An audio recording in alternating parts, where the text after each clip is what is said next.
Well, Durud Patriots, good morning, good afternoon, good evening, wherever you are. Welcome to day 197 of Iran Revolution Live. I'm Goldie Ghamari, and as always, if you're watching in the live stream, if you're watching this live, let me know in the comments where you are tuning in from. And if you're watching the repeat, let me know in the video description below. All right, Patriots, we are going to get right into it. So, we're going to start off Iran Revolution Live with some breaking news from His Royal Highness, the Shah of Iran. And he had another message today for the Iranian people. Now, again, his message is in Persian. So I'm going to play the entire message, and then afterwards I'll go back and I will translate and I will read it out loud so that those of you who are listening but can't read the subtitles, you will also know what he is saying. So let's go ahead and get started. هم میهنان عزیزم، جمهوری اسلامی با دستگاه عظیم دروغ پردازی و تبلیغاتش پس از 47 سال جنایت علیه ملت و میهن ما بار دیگر پشت نام ایران سنگر گرفته است. این فرقه تبهکار ناایرانی و ضد ایرانی با جنگ افروزی و سیاست‌های ویرانگر ایران را به انزوا و نابودی کشانده است و امروز با وقاحت تمام خود را مدافع وطن معرفی می کند. رژیمی که دهه‌ها از خوزستان تا سیستان و بلوچستان را در فقر، محرومیت و بی‌توجهی رها کرده است، امروز برای جنوب ایران اشک تمساح می‌ریزد. اما ما نمی‌گذاریم حقیقت وارونه شود. این جنگ را جمهوری اسلامی به ایران تحمیل کرده و مسئولیت آن بر عهده همین رژیم و حامیان آشکار و پنهانش است. کسانی که سالها در برابر فقر، فساد، تبعیض و ویرانی کشور سکوت کردند یا در آن شریک بودند، امروز نمیتوانند با پناه گرفتن پشت نام ایران کارنامه سیاه خود را سپید کنند. همان گونه که رژیم نازی مترادف ملت آلمان نبود، جمهوری اسلامی نیز مترادف ملت ایران نیست. ایران ملت ایران است، نه رژیمی که بقای خود را بر ویرانی کشور بنا کرده است. ملیگرایی واقعی ایستادن در کنار ملت ایران و مبارزه دلیرانه‌شان برای آزادی، رفاه و بازپسگیری میهن است، نه دفاع از رژیمی که 47 سال است جان و توان سرزمین ما را مصرف می‌کند. هم میهنان، ما برای بازپسگیری ایران از این رژیم اشغالگر ایستاده ایم. این مسیر آسان نیست، اما مقصد روشن است.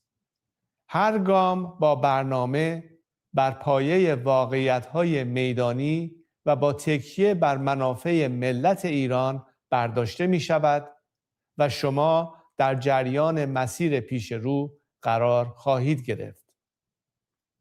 برای حفظ ارتباط، تلویزیون انقلاب ملی ایران را از طریق ماهواره دنبال کنید و سد سانسور رژیم را بشکنید.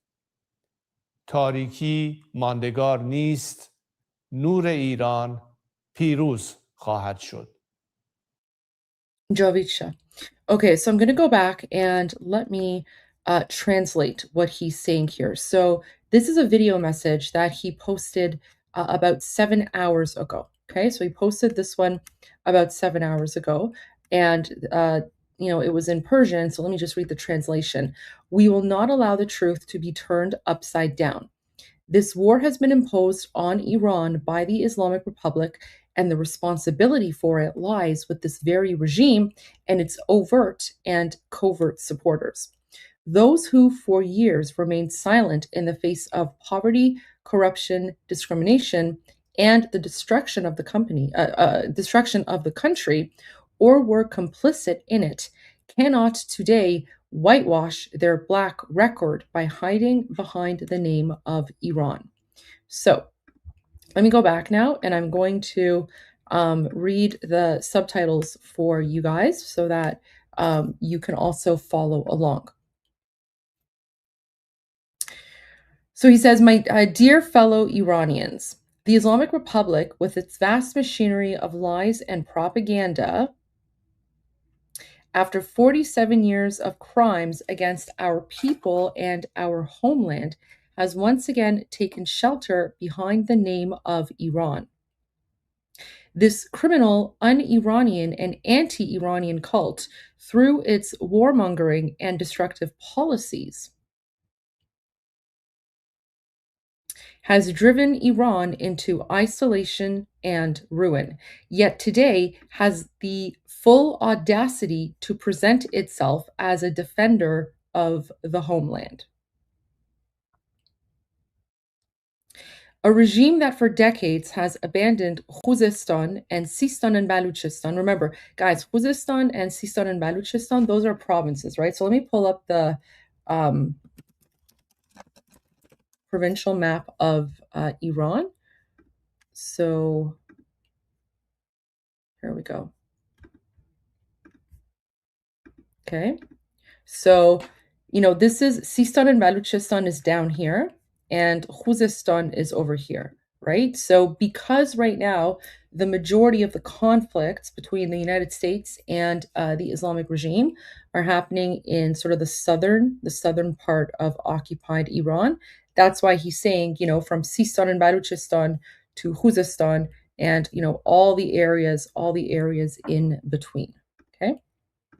So, a regime that for decades has abandoned Khuzestan and Sistan and Baluchistan and everywhere in between to poverty, deprivation, and neglect, today sheds crocodile tears for the south of Iran.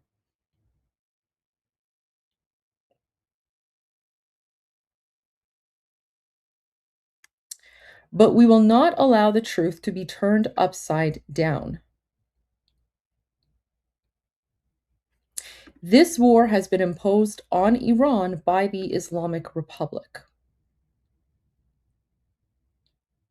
and the responsibility for it lies with the regime and its supporters, overt and covert. Those who for years stayed silent in the face of poverty, corruption, discrimination, and the destruction of the country, or who were complicit in it, cannot today whitewash their dark record by taking shelter behind the name of Iran. Just as the Nazi regime was not synonymous with the German people, the Islamic Republic is not synonymous with the Iranian people. Iran is the Iranian people, not a regime that has built its own survival upon the ruin of the country.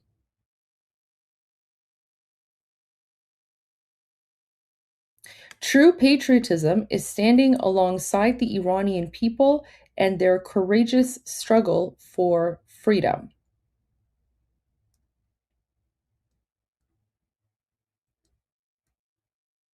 Uh, and their courageous struggle for freedom, prosperity, and the reclaiming of the homeland, not defending a regime that has stolen the life and strength of our land for 47 years. Fellow Iranians, we stand to reclaim Iran from this occupying regime. This path is not easy, but the destination is clear. Every step will be planned, grounded in the realities on the ground, and based on the interests of the Iranian people, and you will be kept informed of the way forward. To stay connected, follow Iran National Revolution television via satellite and break through the regime's wall of censorship.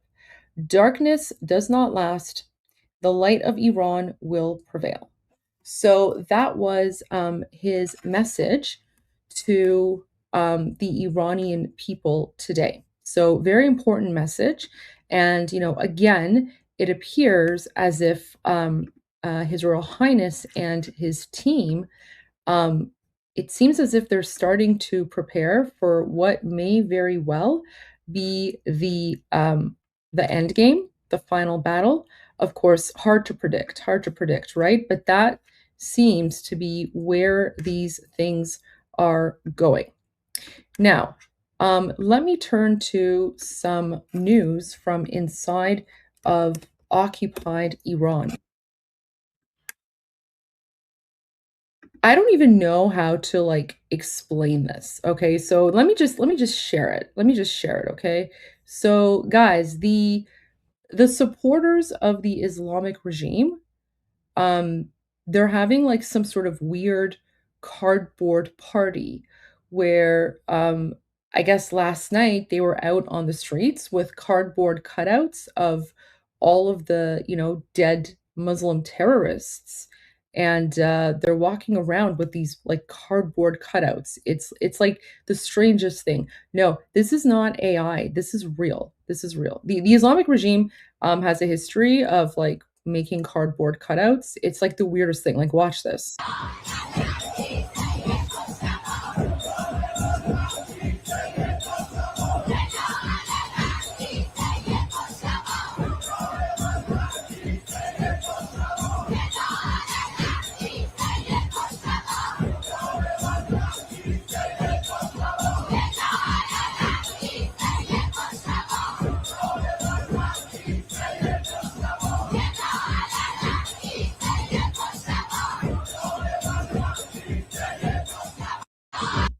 Yeah, so this is one of those situations where I look at this and I basically ask myself, what in the Allahu Akbar jihad is happening right now? I have no idea, right? Like I literally don't know why they're holding like this weird cardboard party. It makes no sense to me. And there's something really important here though. When we say that the Islamic regime is anti-Iranian and they're un-Iranian and they're not Iranian, this is what I'm referring to. So, part of this cardboard cutout party of, like, dead terrorists, there's I think it's this one here. That's Hassan Nasrallah, right? So Nasrallah is the Arab leader, or the dead Arab leader of Hezbollah, right? So why are the Islamic regime Durkas in occupied Iran waving or parading around with a cardboard cutout of Hassan Nasrallah, who's not even Iranian, he's like an Arab, right? It's because the Islamic regime, they're not Iranian. They're foreign Arab invaders, and they're literally not hiding the fact that they worship all of these, like, dead Arab terrorists, right? Including Hassan Nasrallah. So yeah, like it's literally like a Muslim Nazi occupation, right? So and they're not hiding the fact. And then even like let me just go like at the end of this weird like cardboard party, like this guy with the sign, I don't know what this says because this is Arabic, right? So this isn't Iranian.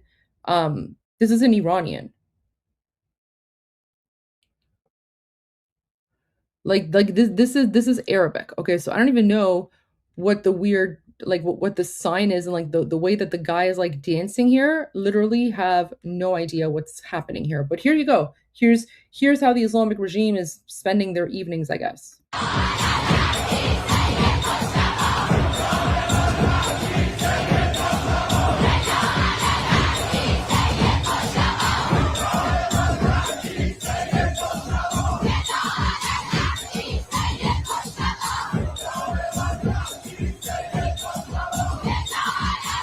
No idea.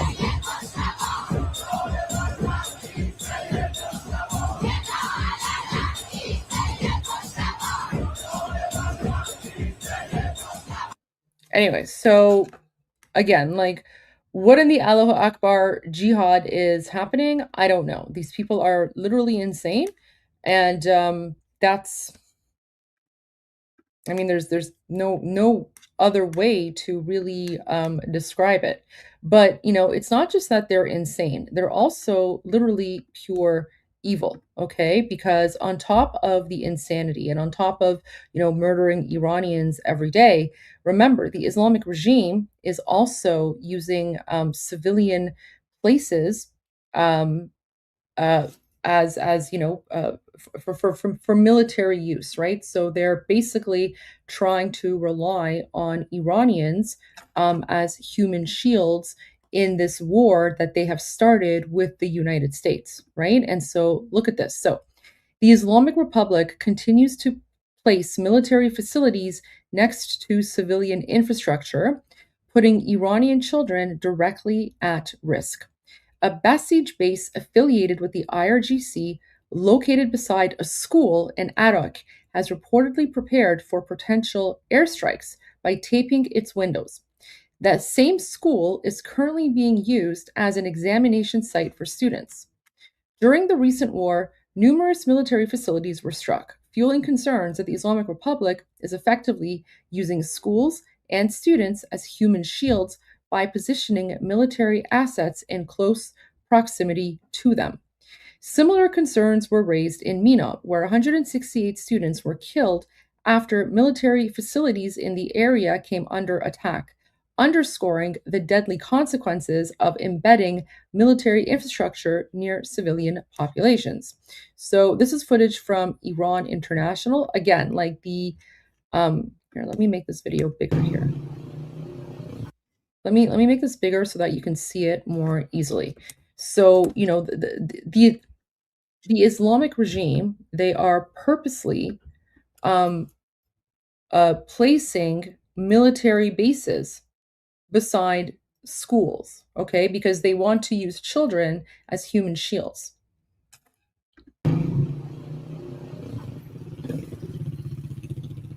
So you can see, like, this is the IRGC base, and you can see that they've taped up the windows, right? And then now look what happens.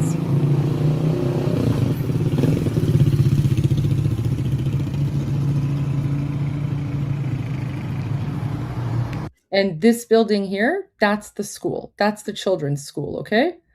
So, literally, IRGC military base taped up its windows, getting ready for a possible attack. And then there's a school right there. Okay. So there you go. Literally like evidence of war crimes. Okay. Like this is a war crime. This is a war crime. And it's really frustrating that the supporters of the Islamic regime, right? They don't care about this stuff whatsoever. In fact, like they just constantly attack America and Israel, but they never actually call out the Islamic regime um, that is, purposely breaking the Geneva Conventions by building military bases right next to schools so that they can use children as human shields. Okay. Um, I want to go to another video. So remember, guys, I told you guys earlier that the living conditions in occupied Iran, especially in the southern part of Iran, are terrible, and it has nothing to do with the current conflict. The living conditions have been terrible for years, and a few live streams ago, I spoke about my personal experience when I was living in Ahvaz. Okay. And I said that, I remember as a child, not only is the water not edible, like the tap water is not edible, okay, not drinkable, but it's so dirty and so polluted that I specifically recall sometimes when you turn on the faucet, the water that comes out is literally brown. Okay. It's brown and it smells like rotten eggs. Okay. This has been going on since the 1980s. Okay. So the lack of proper water or, the lack of clean air or, stable electricity or whatever the case might be, that has nothing to do with the United States. Okay. That has nothing to do with United States attacking, let's say, certain infrastructure that's being used for military purposes.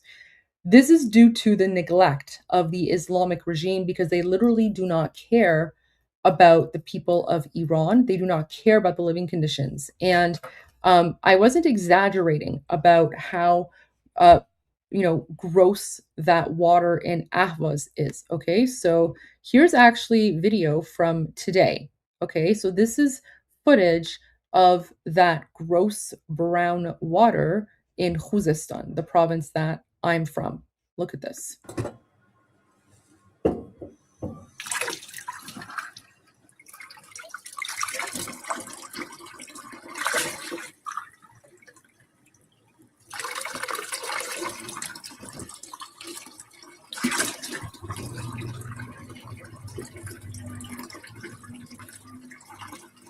So this one here, this is like this person has actually installed like a water filter.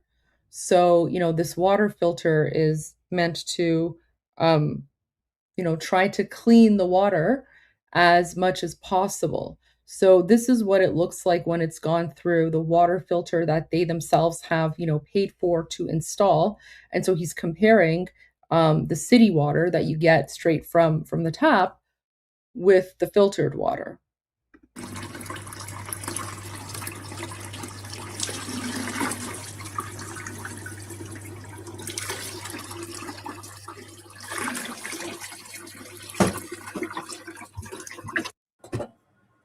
There you go. So I mean the living conditions are terrible, but that has nothing to do with the conflict. Okay, the living conditions are terrible because the Islamic regime has pretty much neglected neglected to invest in Iran, and instead, they have been wasting the Iranian people's money on their never-ending jihad and terrorism. Right? Like they literally send money to southern Lebanon so that they can build free houses for Hezbollah terrorists and their four wives and their concubines and their 20 bastard children or whatever, right? So the Islamic regime will steal the Iranian people's money send it to southern Lebanon and build apartments and housing for free for, Hezbollah terrorists, right? They're not Iranian, but the Iranian people themselves, you know, so much poverty, neglect, lack of proper drinking water, homelessness, all of that stuff, right? So there you go. And there's one more video I want to show you, and then I think Tusi's going live in about 3 minutes. So I'm going to take a break, and we'll go to Tusi for the live breaking news. But again, this is more evidence of war crimes. So now the Islamic regime is placing missile launchers in the heart of Tehran's Shahyad Square. That's where the iconic tower, okay, that the Shah built back in I think it was 1971 or 1973. It was one of those years. But anyway, so again, like the Islamic regime is literally turning a historical site into one that is being used for military purposes. So watch this.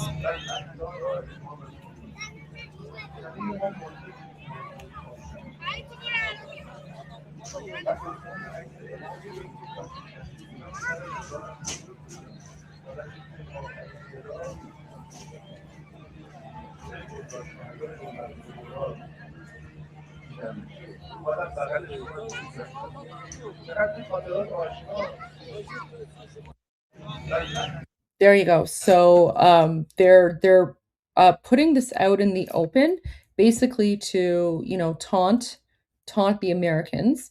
And here's the thing: they're putting this right next to a very historic tower.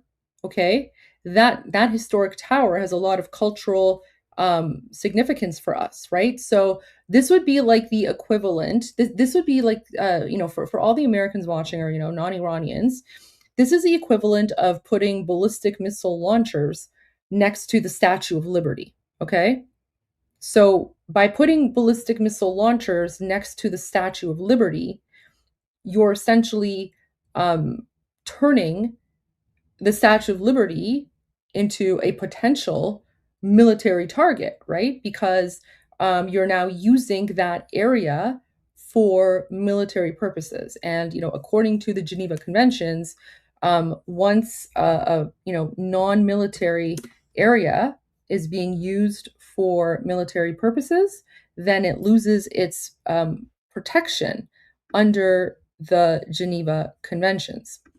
So it's the Muslim Nazis, like, they literally don't care. And so when I say that they are going scorched earth, this is what I'm referring to, right? They're going scorched earth because they've always told us from the beginning that if the Islamic regime ever goes down, they're going to make sure that Iran goes down with it, and that the country goes scorched earth, whether it's the infrastructure, whether it's the buildings. Anyways, Tusi's live.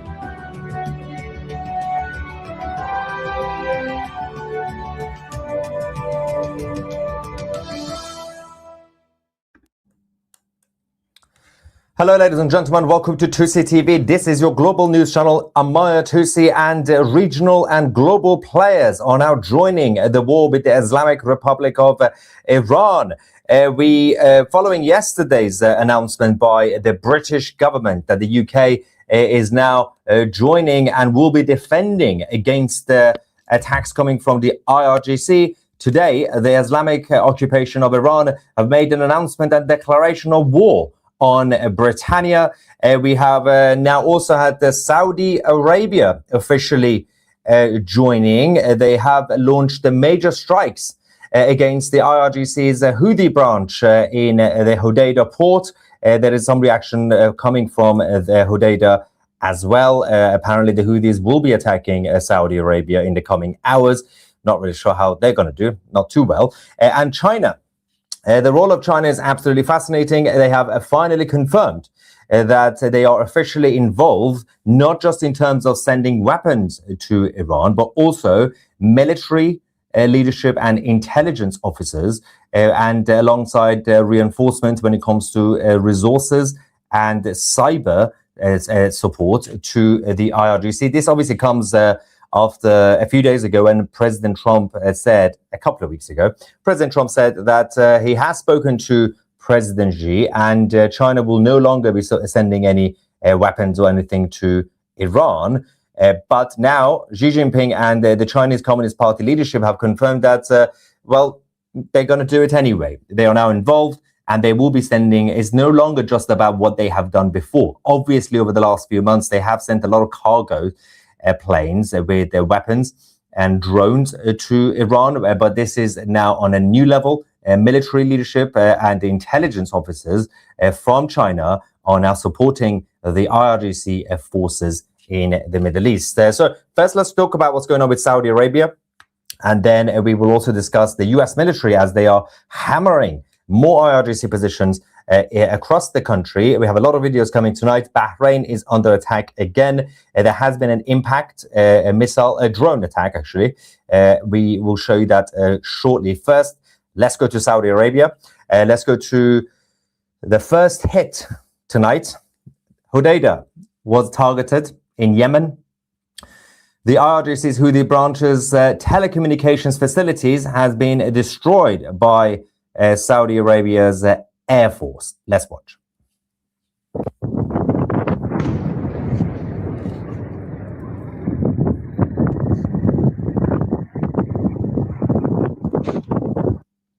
It's brilliant because I'm not really sure what anybody else was expecting, considering that Saudi has been attacked from two angles over the last few days. One was from Iran, the other one from Yemen. We've had Saudi vessels and oil tankers getting attacked in the Strait of Hormuz. We have also had the Houthis attacking Saudi vessels in Bab al-Mandeb, between the eastern parts of Africa and Yemen. So obviously Saudi were always going to retaliate against this, but the Houthis or Ansar Allah are now saying that they will be targeting Saudi Arabia.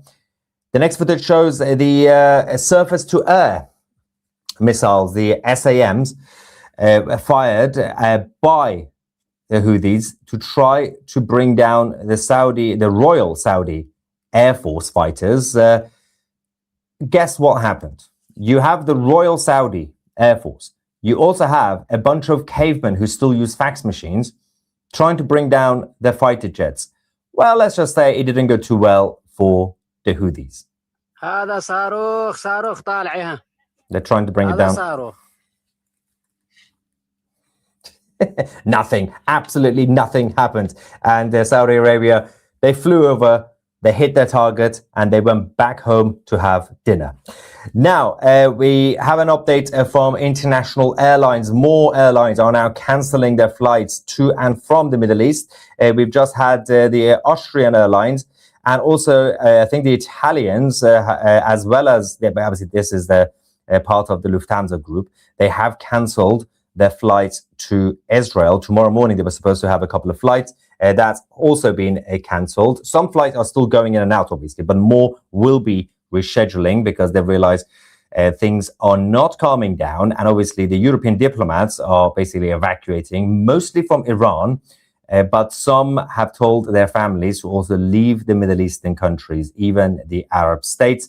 But the Houthis released this statement. This is the image from Hodeidah, where Saudi Arabia basically hit and destroyed the telecoms facilities. Again, this is the telecommunication that basically has fax machines. It's not really that advanced. But the Houthis have said that Saudi Arabia launched strikes on Hodeidah after several Saudi vessels were attacked in the Red Sea. They seem to be quite proud of it. The Houthi leadership has now confirmed that they will be taking action against the kingdom, and they will not stop until Saudi Arabia has been defeated. Again, I'm not very sure what they mean by defeated, considering the size of Saudi Arabia and the amount of wealth and the military capabilities. But it's not like you're dealing with Kuwait or Bahrain. You're dealing with Saudi Arabia, one of the major players in the Middle East. But if they want to try, if they want to F around, let them find out. Do not interrupt them. It's fun. So China, let's talk about the Chinese communists. Obviously, they have now sent more support to the IRGC. They have continued to send support anyway over the last few months, but this is now different. For the first time, Beijing had publicly rejected President Trump's claim that China has pledged not to supply any weapons or military equipment to Iran. They have said that we will show strong support for Tehran's sovereignty and security. Now, President Trump basically got a promise from Winnie the Pooh in Beijing, Xi Jinping, that they will not be sending more cargo planes with mysterious items and presents inside. So China decided to basically take it to a new level. They said, okay, fine. We're going to do that anyway, as usual, but we are now going to be doing more. So military advisors, intelligence officers from Beijing fly to Tehran with more radar systems, more cyber support coming from the nerds in Beijing, and they will be supporting them with drone activities, but also mostly defense. There's a lot of air defense systems support that is coming from China.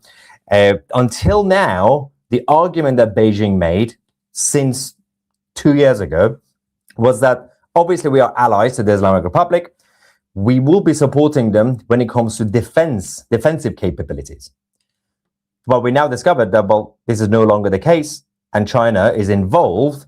They've joined because they are sending offensive weapons, and they are also obviously supporting the regime in Iran with intelligence on where to hit. The intelligence in Iran will not be able to pinpoint exactly where the Americans' movements are. The American troops' movements in the region, and they move around a lot, especially the normal bases that are supposed to be protected in Bahrain, in Kuwait, for example, in the UAE. It's China that's helping them, not just in terms of satellites, not just in terms of the radar system, but actually in terms of the military capabilities. This is no longer a defensive support that China has always been doing, and there's no surprise. China has always been supporting the regime in Iran when it comes to defensive capabilities, but this is now about offensive. This is basically more than what Britain is doing. The United Kingdom is now involved only on a defensive level. They will be fighting against the IRGC's attacks. That's the involvement that the United Kingdom has right now in the Middle East. And the IRGC have declared war on Britain. I don't know what that means. They declare war on everybody on a regular basis. But China is not doing what Britain is doing. They're pretty much involved. And that is a major difference. But obviously, China is not going to be able to send ground troops, for example, if the Americans invade Iranian territory. But they seem to be a little bit hawkish right now, which means that we should expect over the next few days some level of reaction from President Trump. Let's go back to the videos we're receiving from the Middle East. Since last night, not just the southern parts of Iran, but the center, the north, and the west is getting hit. Bandar Abbas has been the major target since last night and throughout the day. Let's watch.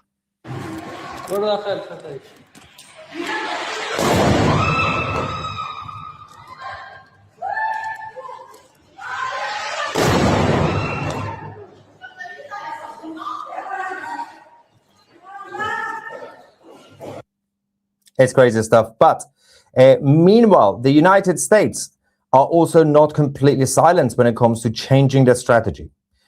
Now, we reported yesterday or 2 days ago that the US military did target the IRGC's internal security forces. These are the people who do crackdown against the Iranian citizens, the protesters who come to the streets. Well, that's continuing, apparently.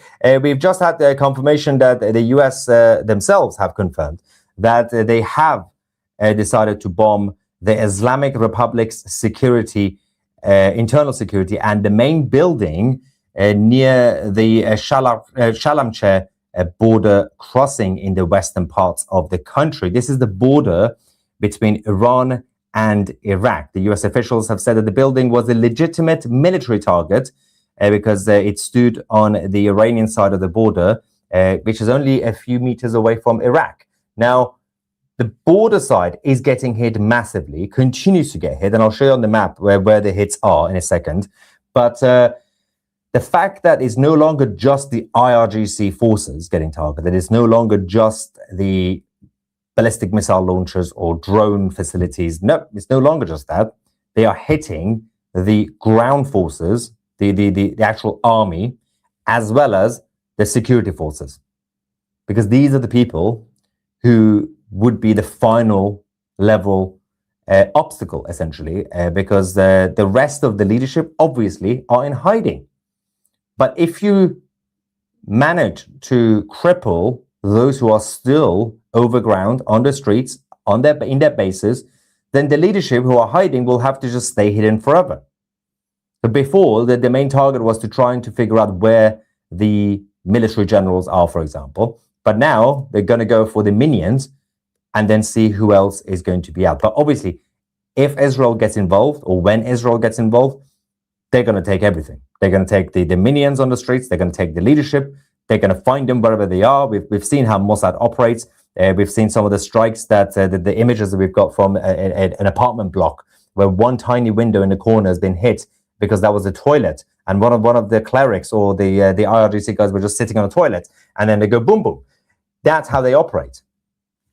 The moment Israel gets involved, obviously that will happen, but that also means massive retaliation against the state of Israel.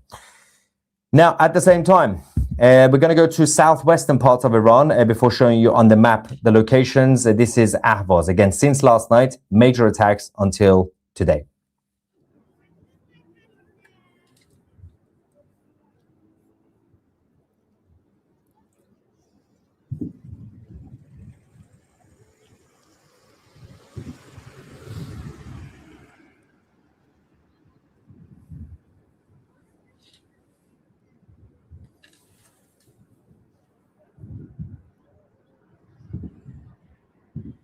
Someone in the live chat said, is this Fox News? Does it say Fox News? Is this Fox? Anyway, my own theory, by the way, is that this is my own opinion about China becoming more hawkish in terms of their involvement and being proud to announce it, because they tend not to say anything because they were just giving defensive support until now, is because of what the Americans did over the last couple of weeks. They started to hit their railway network and structure in Iran, the same railway that goes that bring transport from and to China and also goes to Russia. They seem to be a little bit upset that route that was used for a lot of the military transportation has been destroyed. So they thought, well, okay, so this is basically the Americans poking the bear. So we're going to be honest about our involvement and we're going to be proud of it. Let's quickly show you on the map what's happening tonight over the last couple of hours. These are some of the hits that we have had so far in Iran. We can see from the south and the southeast, Bandar Abbas, Jask, Chabahar again, but Ahvaz, that was the last video I showed you guys in the southwestern parts of the country. The central parts, Yazd is getting hit, near Hamadan, but to the north, we have the province of Gilan. So the places you are seeing, just to clarify, you got Ahvaz, which is the Khuzestan province in the southwest. We also have Andimeshk in Khuzestan. We have Bandar Abbas, which is the main port in the south, in the central part of the south, and Hormuzgan, Jask next to it. We have also had Khondab, which is in the center, southern parts, basically, in Markazi. And we also have Khorramabad, which is in Lorestan, Konarak in Sistan and Baluchistan, which I have to put on the screen actually for you guys. There we go, right there, southeast, near Pakistan. It's close to the border, by the way. There we go. And also we have Esfahan getting hit, which is in the center, the nuclear province. And more areas. Qeshm has just been hit. I just got the confirmation.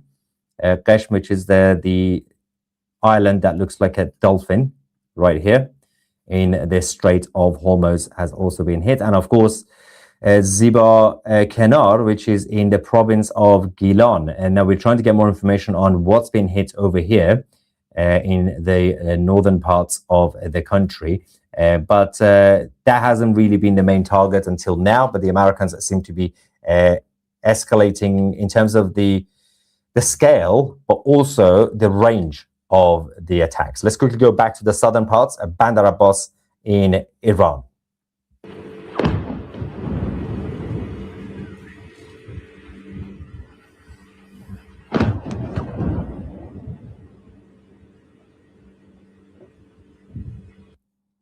A couple of reactions quickly. Dagenham Dave says, Ilhan Omar says it's going to be World War 111. Time to arm the S out of Taiwan. They're dead on there, not yet. Need coalition foreign troops to help people rule. IRGC Air Force sighted on magic carpet. Yeah, they're not Arabs. The title should read, China help Iran war against the Middle East. That's actually a good point, because the war that the Islamic Republic has is not really just against the United States. It's against the whole of the region at this point. Xi does look like Winnie the Pooh. I say, Hello Kitty. Brilliant analysis by the 2CTV viewers. Tehran, the capital of Iran, also now has air defense activity being reported again for the third night in a row. So we're going to have to put these on this part. The air defense system has been activated. We have a video since last night. I think we've had 3 or 4 reports of air defense activity. They are saying that according to the regime, they've been activated to counter hostile targets last night and tonight in the eastern part of the capital. Let's go to Tehran. John.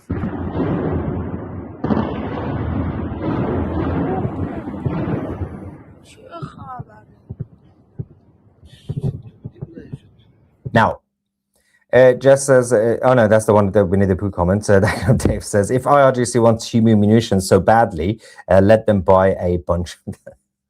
Yeah, I don't think China will send them the top quality stuff. They'll send them the recycled ones.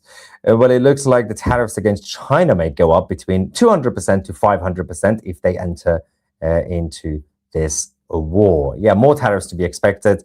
Trump is using frozen Iranian funds to pay for every ship they damage and repair bill. Yes, that was the at the same time the funniest, but also the most correct decision and statement by President Trump earlier on, which was yes, they will be using the frozen funds, the same frozen financial assets that the IRGC have been trying to negotiate to receive. And I love how about 2-3 months ago, there were people freaking out because they kept listening to Tucker Carlson telling them that Iran has won and they are getting all the money. What was the other crazy thing? $300 billion.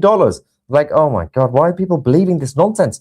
And they genuinely believe that the frozen funds will be released. And some of them said they have been released because the UAE sent the money. And we're like, stop it. Stop listening to Al Jazeera.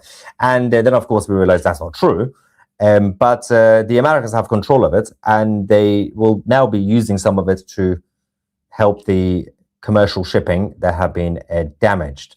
We have another video and a statement from U.S. Central Command saying that the U.S. strikes on Iran continues for the 14th night in a row, hitting reported missile sites in the central parts, especially in Yazd, weapons depot in Ahvaz in the southwest, and multiple locations across southern and western Iran. In response, of course, the Islamic Republic have launched several missiles towards Jordan, Bahrain, and Erbil, which is in Iraq. We have some video updates from Iraq. It's been hit quite badly, actually. The level of defense, obviously, we had the CRAM defense system that was used by the US military, but they kept hitting and hitting. They overwhelmed the American side by sending drones, but now they are now launching missiles. But the Islamic Republic are also now putting their own citizens at risk and in danger, which is not really the most shocking thing that you might have heard, because that's exactly what they do. They are placing the ballistic missile launchers and the military equipment right out there in the public, on the streets. I'm getting some quick updates over here. Right, that's fine. We'll get that verified first. Quickly, reaction: destroy Kharg Island, good or bad idea? Destroying it doesn't really, it's not productive. Taking control of it strategically is good, but not in terms of the Strait of Hormuz, just in terms of the oil revenue. China's rumored to have structural faults, and authorities are leaving the area with their families. 130 million people are at risk. Does China coming out showing support push Trump's cards to get more involvement from others? China doesn't want its people seeing Iran become free. Yeah, China's main ideological point is that the most important point for China is that if Iran's dictatorship falls, it's not really a good sign for the future of the Eastern dictatorships. That's one of the main reasons, apart from the obvious that China will back anybody that's against America. But no, it's not necessarily going to urge anybody else, including the Europeans, to get involved. In fact, it's going to do the exact opposite. Everybody's terrified. If they hear China is involved in any capacity, they say, yeah, it's probably best to de-escalate. Now they're going to keep pushing for de-escalation. China did this because they want to now use Pakistan to put more pressure with Qatar on the Americans to, as they say, de-escalate. That's literally the whole point of China doing this. They're literally doing this to scare the Americans, to then get the Pakistanis, because Pakistanis, despite all the efforts from the West, they are now in the pocket of Beijing. So Pakistan will listen to China. And the whole strategy from Britain and America for the past few decades was not to allow that to happen. It's happened. So China is going to basically use this as a weapon to tell Pakistan, go to America, tell them to de-escalate. So don't be surprised if in the next few days we have some sort of short-term ceasefire. So that might happen too. Let's quickly go back to Iran. Inside the country, as I said, the Islamic regime are now placing their military facilities inside the civilian infrastructure, including schools and hospitals, which we have seen before. But we have a video showing an IRGC Basij base located at a school in Iraq. I'll show you on the map where the location is. So obviously you got the northern part, that's Tehran, with the blue air defense systems being activated. And this down here is Iraq. The video we're going to show you is from this tiny city. And this school, they have taped the windows of the school, the video you're going to see, because the Basij members are inside the school. They want to protect themselves, but in case the building gets hit, they will become martyrs, and the IRGC media will tell the world that the Americans hit a school and civilians have been killed. Classic strategy. There we go.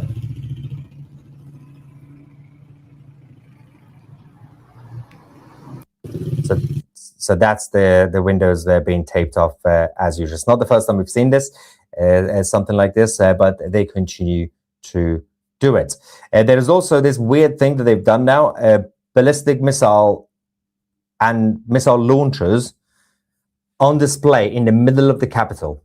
So obviously a lot of the missiles are now being launched from underground. Literally they got holes, sort of like nuclear. They come out. So, but they still have the actual launchers, some of them. Most of the ballistic missile launchers have been destroyed by the Americans and the Israelis over the last few months. But because it was difficult, because I had to keep moving them around, bring it out, launch, take it into hiding, right? So most of the launches you see now are from the missile cities, underground missile cities. So they decided the remaining of the launchers, they're going to put it in the middle of the civilian areas so the Americans can't hit them. It's just basically on display, which is really weird. So weird. This is in Tehran. You get obviously the military guarding it.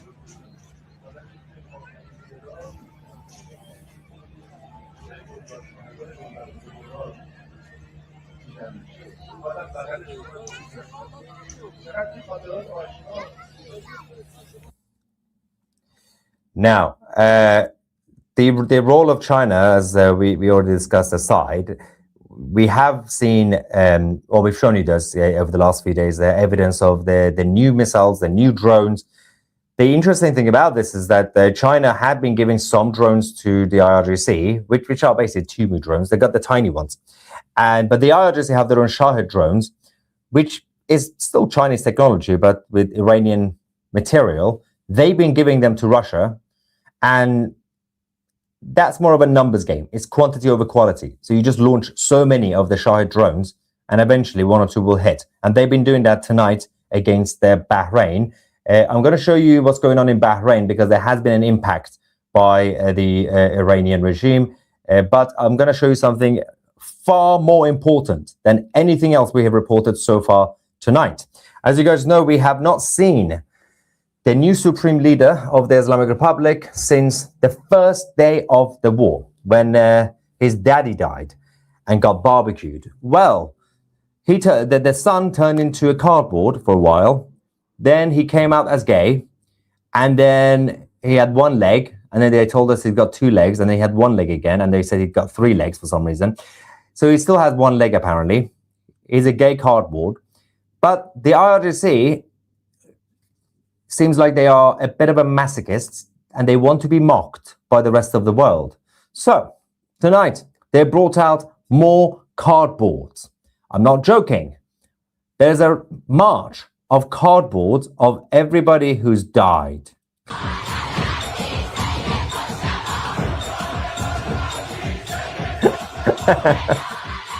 This is so weird. I'm going to turn this down because it's so annoying. So many cardboards. So many cardboards. Why? Don't use cardboards. Anything but cardboards.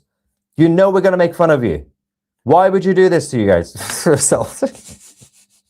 So these are the Shia militia doing what they do best, which is the performance and ceremony. And this is how apparently they will be winning, using cardboards.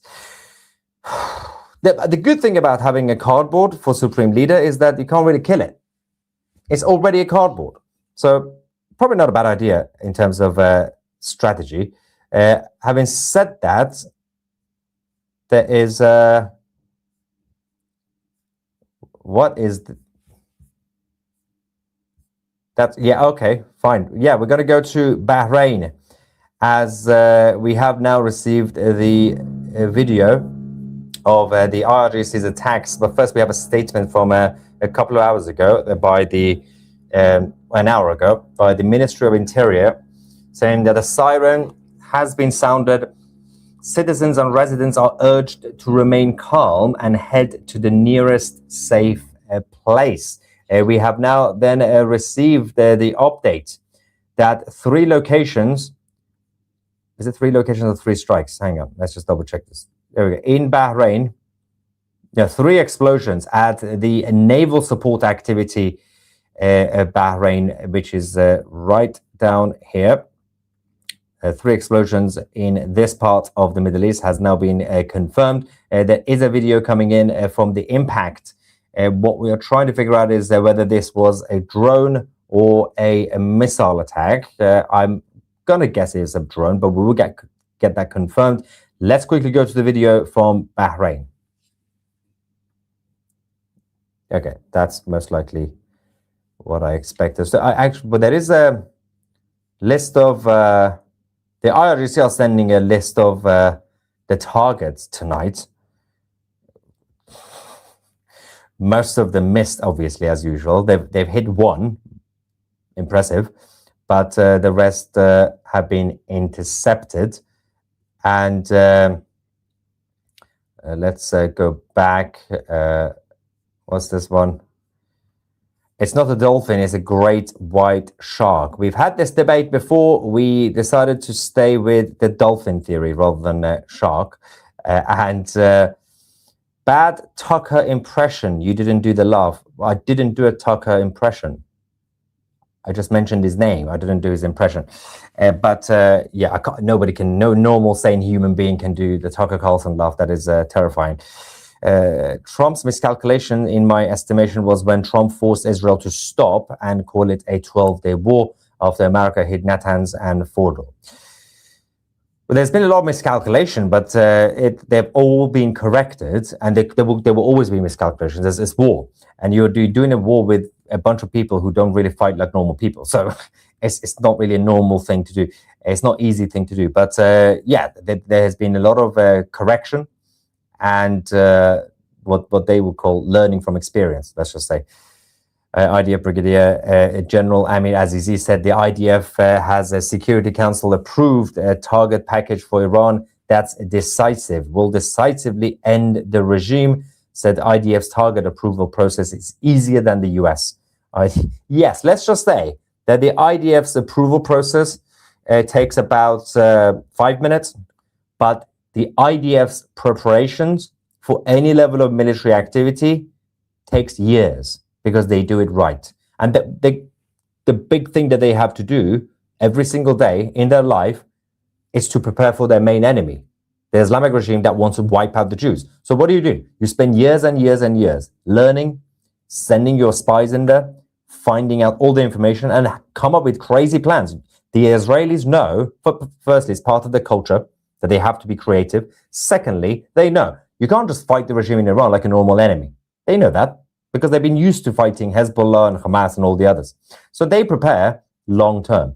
The Americans, they're not short term, they're more medium term because they still have CIA assets in the Middle East giving them intel. But the approval process involves a lot of political decisions, and that makes it slightly more complicated.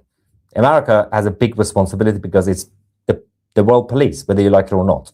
So they don't tend to make radical decisions that easily, let's just say. The Israelis don't care. They're like, well, we have an enemy, we got to destroy them. How do we do it? That way? Okay, go. Now, we've just received this from the State Department saying that Americans currently in the Middle East should exercise caution and heightened vigilance and should be prepared for flight cancellations, periodic airspace closures, and potential travel disruptions. Some airlines in the region have postponed resumption of earlier flight schedules. Others have cancelled some routes. Americans should follow the latest guidance from the nearest U.S. embassy or consulate and can contact the U.S. Department of State to receive information or assistance. Of course, we have had a security alert issued globally as well to American citizens, but this is specifically for those of you who are in the Middle East. Now, there is a... Oh, by the way, Starship has just been launched as well, so in case you're interested. Apparently, the US president is now behind closed doors with top military advisors in the White House. Again, for the second night. Last night we had this, well, right now is the Correspondents' Dinner, but the military advisors in the White House. Second night to discuss options to provide to President Trump, including a possibility of expanding the military action against the regime. I believe the president, I don't think he's arrived yet, but he will be speaking in the next 50 minutes at the White House Correspondents' Association dinner, which, yeah, I think this should be about 50 minutes from now. He will be going there. So right now, obviously, he's in a meeting with the rest of the leadership in the White House. I'm going to get some reaction because I think we have to go to the Americans again. They have hit a naval site in Iran. Yeah, okay. Let me just get some more quick reaction. Do you think civil war can happen in the UK again? Again? Well, like 300 years ago. Not more than that, actually. Not based on what happened in the English Civil War, but no, it's not going to be like that. There's a lot of people who like drama and they say, yes, civil war's coming, civil war. It will be a different version of, yes, you could probably call it a civil conflict, but not the way you know, not the way you see like LA being burned down. But yes, there will be an implosion in the UK. Okay, so Tusi's pretty much getting to the end of his program with the super chats. So we're going to pause it there. Very, very grateful and appreciative of Tusi for giving us the latest breaking news. For those of you who are paying attention, there were some videos that he shared that I had also shared. So guys, I'm kind of like a news media journalist myself, right? So there you go. But as you can see, when you tune into Iran Revolution Live or any of my live streams, I'm sharing with you like the most important stuff. that you're going to see elsewhere as well. So, all right, guys, let's get back to the main program here. I have a few more videos that I want to share with you about what's happening inside of occupied Iran. And then, of course, I'm going to get to your questions and comments and super chats at the end of the live stream. So the first thing I want to go to now is this interview from Cameron, who is the chief of staff to His Royal Highness Reza Pahlavi. And, I just want to share this messaging. This video was posted a couple of days ago, and, it's in English, so you guys can all follow along. This was his interview with Sky News. Again, so he is the chief of staff to His Royal Highness King Reza Pahlavi. So, you can assume that when you're hearing His Royal Highness's team speak, then, that's basically coming from His Royal Highness as well. President Trump to call on the prince or invite the prince back to his own country. What matters for the leader of any country is the support of that country for that person, or the lack of support. And so when we saw on January 8th and 9th across Iran, in every single one of Iran's 31 provinces, across linguistic, ethnic, religious, all sorts of demographic classes, people chanting for the prince, that's the legitimacy, that's the domestic support that matters. So it is the Iranian people who will determine their future leader, the future form of government. And at that point, it'll be for President Trump and for the world leaders to support the Iranian people's sovereign right to choose. Many analysts think that there will be another uprising in Iran. Whether or not Mr. Pahlavi will be a part of that remains to be seen. Probably likely that he will be. But won't you still come up against the same issue you had back in January, the same issue you had at the beginning of the war? The besieged, the IRGC, they have the guns. Yes. And they have the mentality to kill citizens. Yeah. Where are you going to find your strength? So several things have to be done. First of which, it's important to, again, recognize that the military campaign was critical in weakening those apparatuses. So to the extent that foreign powers will continue to target the regime's repressive capacity, its ability to shoot innocent people, that's important. Don't view this as a war of the Americans or the Israelis. Think about it from the Iranian perspective. They've been slaughtered for years, and somebody finally started shooting back. So that was a good thing. The second thing is the internet. I mean, again, we talk about Europe and the role that Europe can play. Europe doesn't want to get involved in a military conflict, or the UK doesn't. That's perfectly fine. But we speak every day in Europe about the importance of human rights and access to information. Well, help the people of Iran get access to internet. Send Starlinks into Iran. Help us to push back on the regime's censorship. And third, support the people of Iran in their campaign for freedom. Be ready for when this transition comes. There's a clear plan for transition. And of course, there's the work that Iranians have to be doing. We're reorganizing. We're preparing for this next phase. We know what a criminal, brutal, and evil regime we're facing. And so that requires thinking of new tactics to push back against this regime. So those 2 or 3 things I listed, the world can do to help. If it does, the cost of this change will be lower. It'll be quicker. But even if the world doesn't do those things, even if there is some sort of deal signed somewhere in Switzerland, the people of Iran will not accept this regime. They'll continue the fight. They will fight until they are free. And the 40,000 people who gave their lives for freedom, they didn't do it for a deal. They didn't do it just to have the Strait of Hormuz open. They gave it so that their country can be free. And by the way, when Iran is free, the Strait of Hormuz will be open, and Iran will be once again an actor for peace and stability, which it has not been for 47 years. So there you go. That's an important interview that I wanted to share. And guys, I have more footage of the Islamic regime, the Durka terrorists, literally just, they're parading their missiles out in the open as if this is like, some sort of thing to brag about, right? Again, this is, you're literally seeing a Muslim Nazi death cult in action. So even though, as we speak, they're literally being boomed by the United States, they're pretending as if they're winning, right? Like it's literally their ideology. They're a death cult. They're a death cult.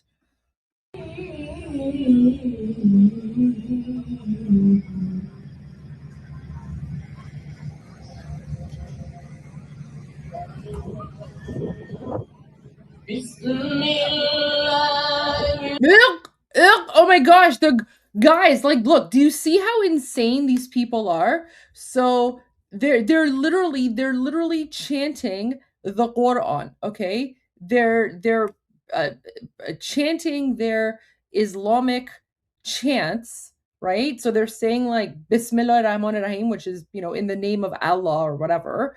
Allah is their God, that the God that they worship. So like, do you see, like, this is giving me like Planet of the Apes vibes. Remember like that scene? It was like one of the Planet of the Apes movies, right? I think it was like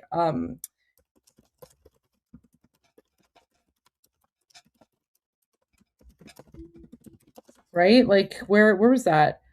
It was like Beneath the Planet of the Apes, and it's like that scene where the people are like they're wait, right? Let me pull this up on YouTube. Like it's literally giving me this vibe right here, okay? So like these Durka jihadis who are worshiping, they're literally worshiping weapons, right? They're literally worshiping weapons. And yeah, this is by Azadi Tower. This is by Azadi Tower. Okay, Azadi Tower. Or sorry, it's not actually. So guys, just a quick thing. So Azadi Tower is the name that the Islamic regime gave to the tower when they occupied Iran. The original name of the tower is Shahyad, and that comes from the word Shah. So Shah means, the Shah, the king, and Yod means memory. So it's actually Shahyad Tower. And no, that's okay, guys. No, that's totally okay. But this is actually a very good opportunity for me to use this as an example to warn you guys. So how like for you, like for example in America or even in Canada, there's like this global like concerted effort to rename streets and rename monuments and change the names of certain things because they're not politically correct or whatever, right? So this whole movement that we're currently seeing in the West, and I can give a couple of very prominent examples from Canada. So for example, Ryerson University, okay, Ryerson University, a bunch of like woke lefty Islamic jihadi whatevers, like a coalition of them, they just arbitrarily decided to change the name of Ryerson University to Toronto Metropolitan University because apparently, the Ryerson, like the guy that the university is named after, they thought that he was too offensive, right? Because he's part of Canada's colonial past or whatever, which I think is absolutely ridiculous, right? Or for example, the main intersection in downtown Toronto, it's called Dundas Square. But then like some random guy was like, oh no, Dundas, that's offensive. And they've now changed the name of Dundas Square to Sankofa Square. And Sankofa has absolutely, like, I don't even know what Sankofa means, right? Like it has literally nothing to do with Canada. So like these it's like the alliance of the communists and the progressive left and the Islamists. They are slowly erasing and replacing history, right? So what you're seeing happening in Western countries, okay, we Iranians, we, like, to us, this is like a huge red flag because the Islamic regime has been doing this to our buildings and our institutions for the last 47 years. And, growing up, I myself, I actually, when I was a child, I just called it Azadi Square. But, now we're all calling it Shahyad, and we're actually like making like, an active effort to learn the original names of all of the buildings and monuments and roads and squares and whatever, right? Because there are literally, I don't know, tens of thousands of name changes, right? That the Islamic regime did when they conquered Iran back in 1979, as a part of their strategy to erase Iranian culture and erase the Iranian identity and turn it into like some sort of Islamic thing, right? So so that was actually a very, very good comment that you made, Kitty, because it reminded me of this fact. And so now that, many of you are seeing the same sort of thing, right? Where you have these people coming in and they're literally trying to change the names of, historical buildings or roads or monuments or whatever.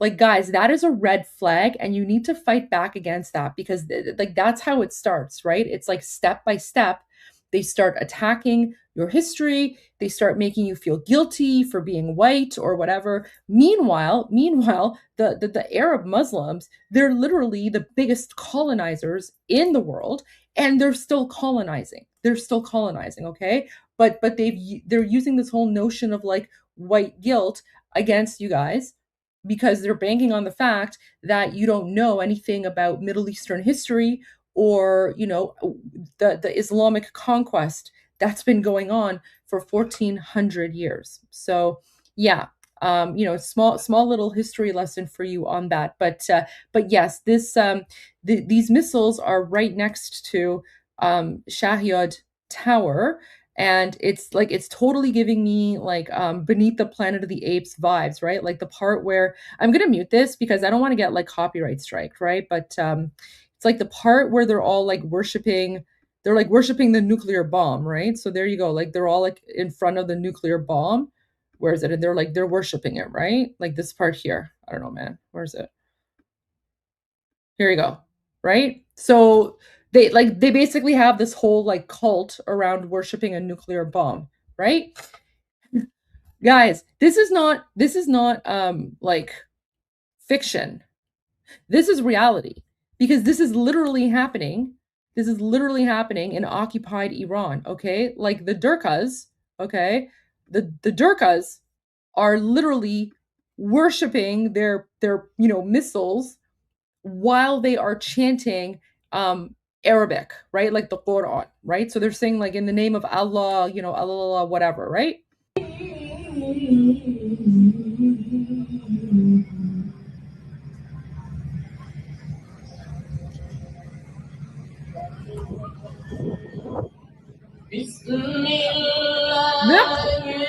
Maraz dad.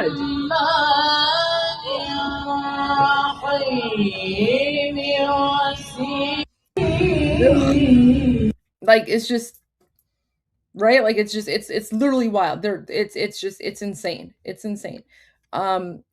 Just a quick comment. So this is not a super chat, but this is a really important question, so I'm happy to answer this. So Aiden Martin asks, do Persians and Iranians identify as white? No, we identify as Iranian because we're Iranian. It just so happens that Iranian values and Iranian culture is very similar to Western values and Western culture, because Western values and Western culture are inspired by and based off of Iranian values and Iranian culture. So remember, Thomas Jefferson was inspired by Cyrus the Great, the founder of the Persian Empire. And 2,500 years ago, right, when Cyrus the Great founded the Persian Empire, slavery was banned, so there were no slaves. Okay, so for example, unlike the ancient Egyptians who used slave labor to build the pyramids, or the Greeks or the Romans used slave labor, slave labor was not used in the Persian Empire. They were all paid workers, and they got like salaries and wages and whatever.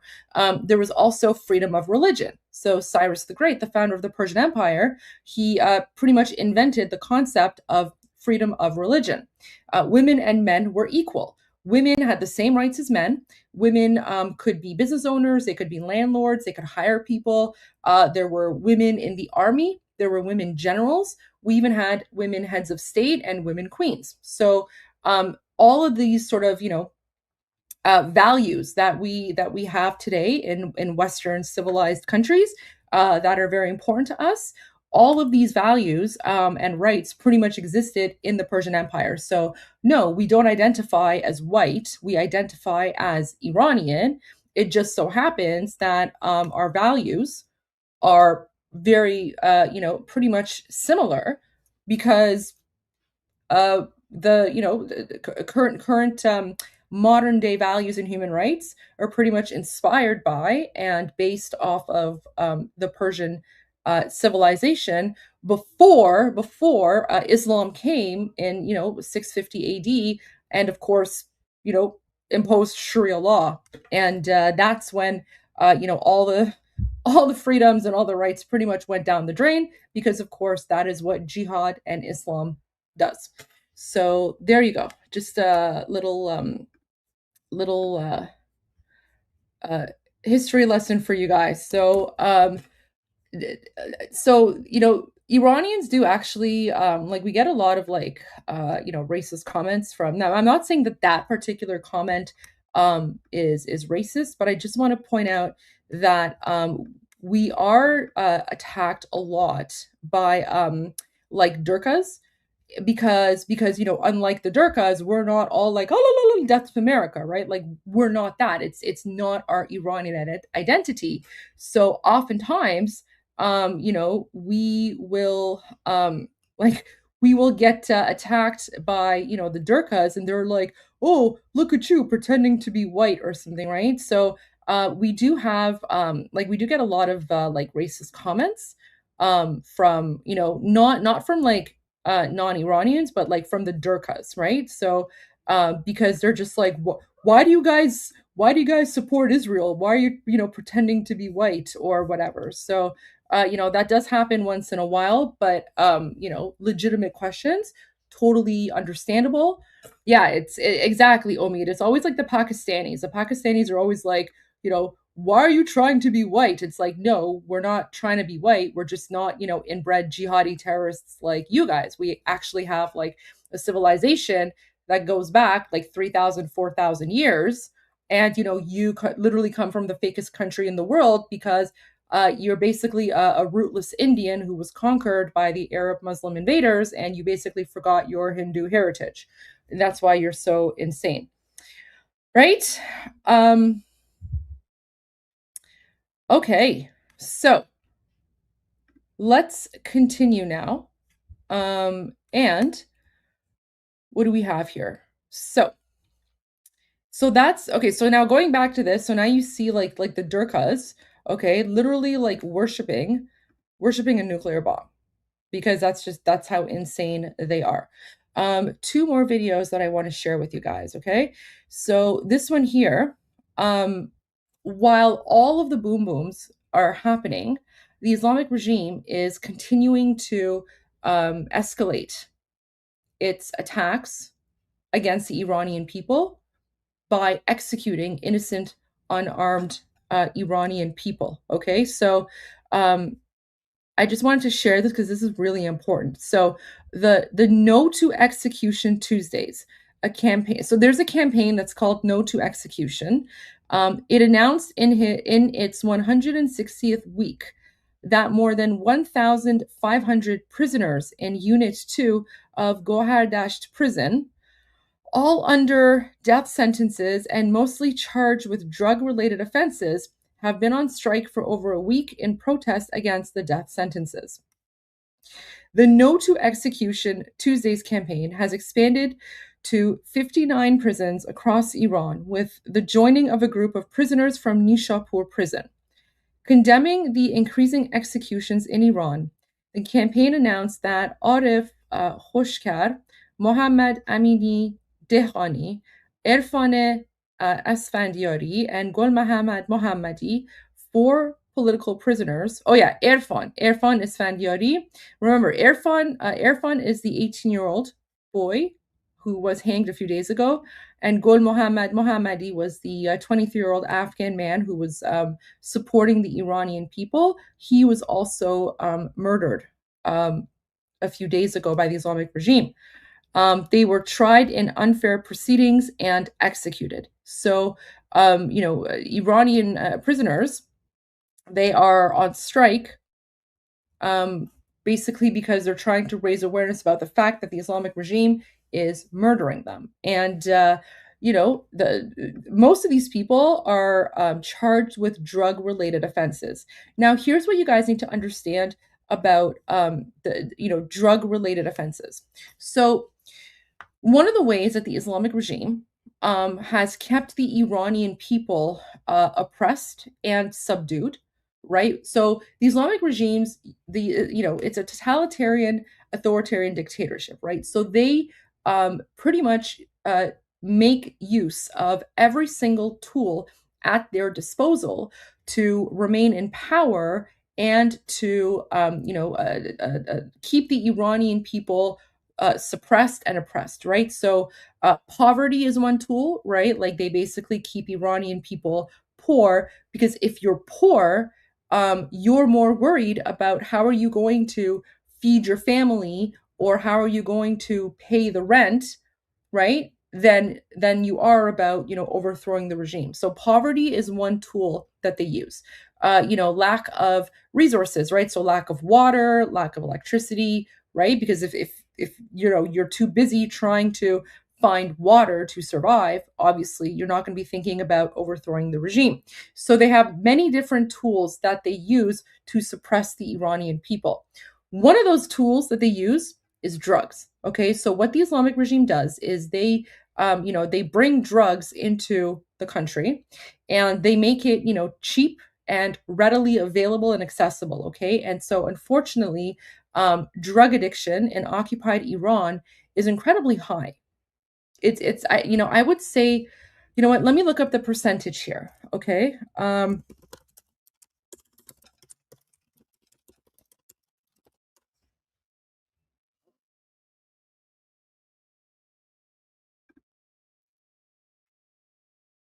So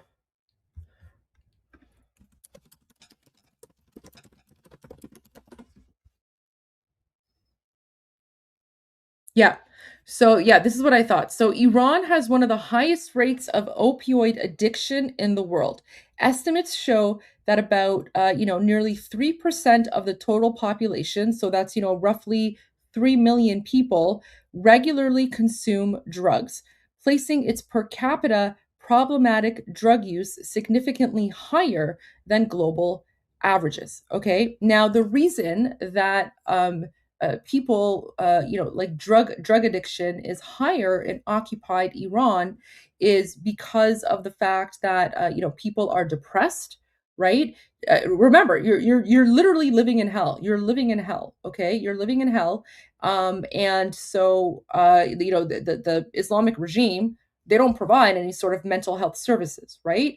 What the Islamic regime does is they make drugs, especially coming from Afghanistan, because Afghanistan is where all the opioids are pretty much harvested and produced and whatever. They import that very cheaply into Iran, the Islamic regime, right? So this is what the Islamic regime does. They import drugs cheaply into occupied Iran. They make it readily available on the streets for free. People get addicted because they're depressed or whatever the case might be, which obviously people are depressed because look at the hellhole that the Islamic regime is. Okay, so that way they're also able to subdue the population because when they're making vulnerable people become addicted to drugs. Okay, not only does that impact the person who's addicted to drugs, that also impacts their family members, right? Because now the entire family is focused on that drug addiction. Okay, but on top of that, even though the Islamic regime is purposely importing drugs from Afghanistan into occupied Iran as a way to, subdue part of the population. Okay, on top of all of that, they will then use that as an excuse to arrest Iranian people, put them in jail, and then execute them for the crime of, being addicted to drugs, which the Islamic regime did in the first place, right? So it's just one horrible cycle after another, right? So all these different tools, right, that the Islamic regime uses to suppress and oppress the Iranian people, drug addiction is another one of those tools, right? So we literally have, drug addiction, poverty, lack of education for some people, They literally try to encourage young girls to get married, right? Like the Islamic regime puts out these PSAs saying that, the duty of like a girl is to, get married and, start having children at the age of 9. Like, it's actually disgusting. Like, they literally promote, pedophilia.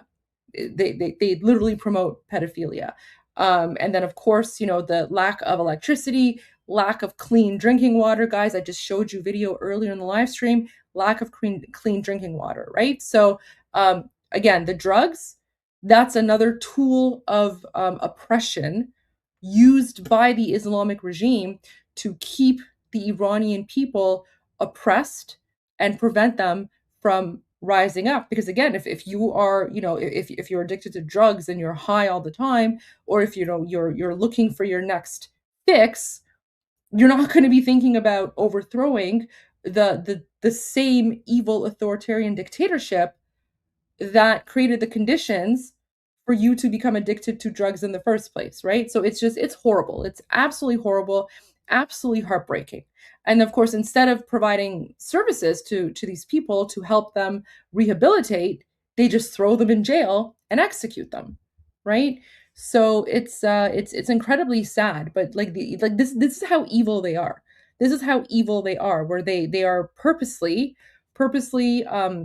making Iranians addicted to drugs, and not just like weed or something like that, like literally like opioids, okay? Opioids, which destroys you. Opioids destroy your body, destroy your mind.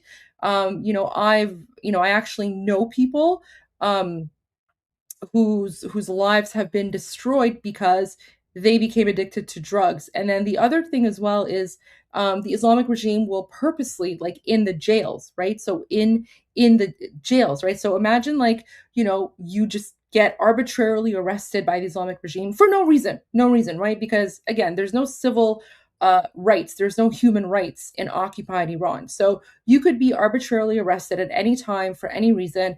They drag you to jail. And then one of their other tactics is that, they'll beat you, they'll torture you, and then they'll be like, okay, you're in pain. Here, have some opioids. I don't know, heroin or I don't know, whatever it is that they have there. Have some of this. It'll make you feel better. And then so they will also purposely get people addicted in jail so that when they leave the prisons, they're already addicted, and then they'll continue to go looking for that fix, right? So again, like the evilness of the Islamic regime, it knows no bounds, right? And again, like everything that I'm sharing with you is just the tip of the iceberg, and there's so many things that I haven't even spoken about because I can't think of all the horrible things off the top of my head. And, like, for example, those of you who've been, watching Iran Revolution live from the beginning, or even, in the last several months, right? Day 197, this is the first time that I'm talking about how the Islamic regime purposely makes Iranian people addicted to drugs so that they can control them, right? And so it's just one horror story after another, which is why we Iranians are saying, end this Islamic regime, get rid of them, destroy them, because like there's nothing good about them. They're literally a cancer. They're a cancer, they're scum, and the only way to deal with cancer is to eradicate it and eradicate every single cancer cell. So that's what I want to share about this. And the one of the final things that I want to share with you guys is this video from one of the Durkas on Islamic Regime State TV. So let me just pull up the Boom Boom Bingo sheet. Guys, I haven't pulled up the Boom Boom Bingo sheet yet in today's episode. And of course, it's not Iran Revolution Live if we don't at least refer to the Boom Boom Bingo sheet one time.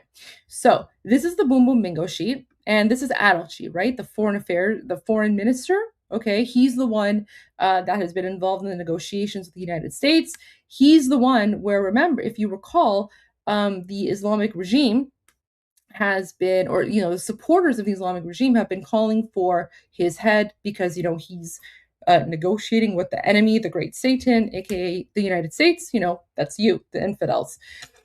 So this box here, okay, so remember, every single box is like its own class of it's like it's like Pokemon, but it's like Durkas, right? So Durkamon. So the Durkas here under the state media, because keep in mind, there is no freedom of press in occupied Iran. It is a totalitarian Islamic dictatorship. So they control everything. That includes Islamic regime TV. So every single TV show, like everything, it doesn't matter what it is, it's all part of the Islamic regime. It's all part of the system, okay? There is no like private networks that are able to air anything like independently of the Islamic regime. Every single TV network, every single media outlet, every single radio station, all of that, everything is controlled and owned by the Islamic regime. Okay, so no freedom of press whatsoever.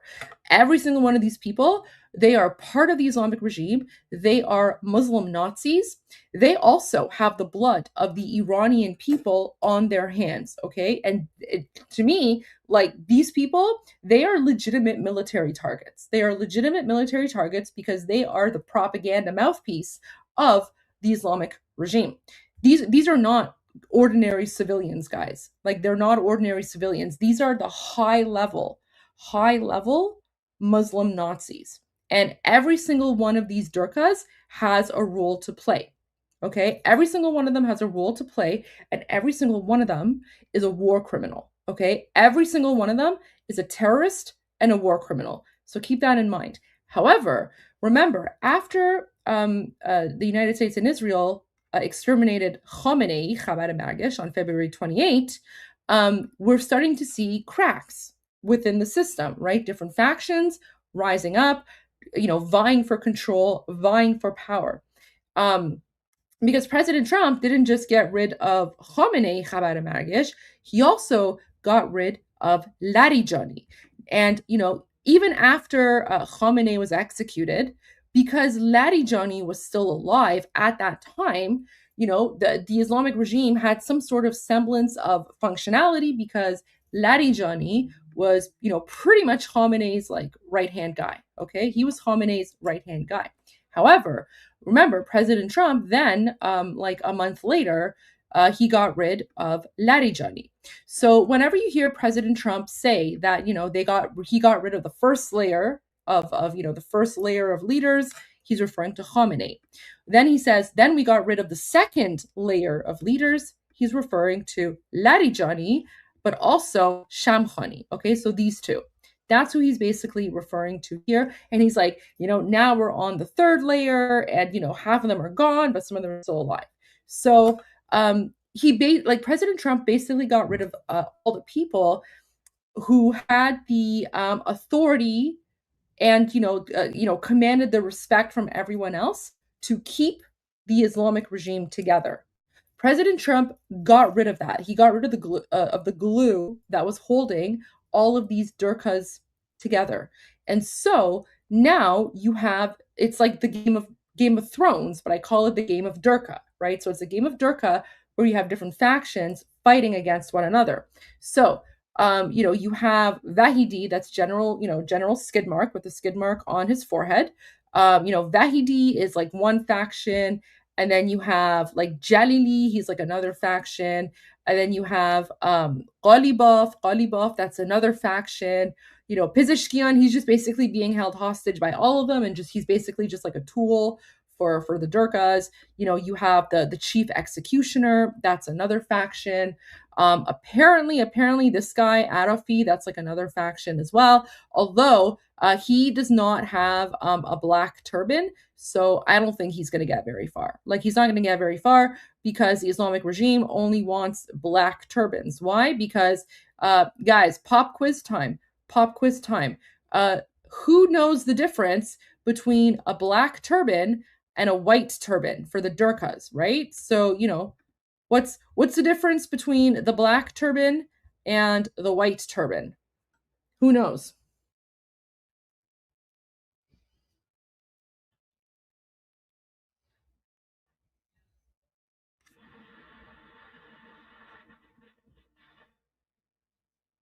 No, they're both mullahs. They're both mullahs. I know. This is a tough one. Yes, there we go. Aiden Martin. There you go. Aiden Martin got it. So the difference between a black turban and a white turban is that the black turban means that they're a descendant of Muhammad. So they're basically Arab. And then a white turban means that they're not a descendant of Muhammad. I mean, they could still very well be Arab, right? Most of them actually are. No, black is not Shia. It's not a Shia Sunni thing.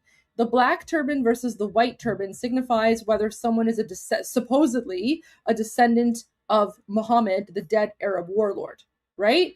This one who's wearing a black turban, that means like he's a descendant of Muhammad. So this guy is, definitely an Arab.